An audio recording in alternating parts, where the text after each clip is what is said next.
ल यो चाहिँ केन्याको सल्ट बीच सफारी रिजोर्ट हो।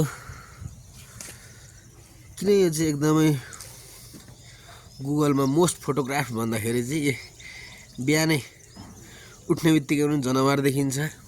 यहाँनिर ब्रेकफास्ट गरिसक्दै गर्दाखेरि यहाँ जराहरू छ।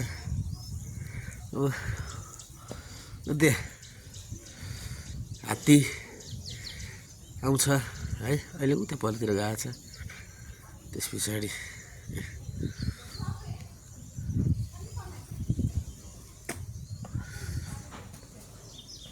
जीवनमा एकखेप चाहिँ आउनै पर्ने ठाउँ रहेछ क्या। यस्तो दामी ठाउँ।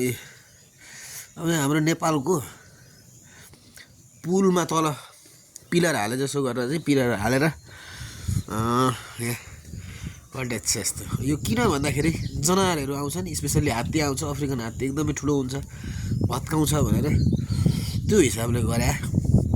त्यस पछाडि यसमा यहाँ पानी हुँदो रहेछ क्या। अनि यो पानी खानलाई जनावर आउँदो रहेछ यहाँनिर, यसरी पानी खानलाई। र एकदम खुल्ला हो, यो पुरै खुल्ला।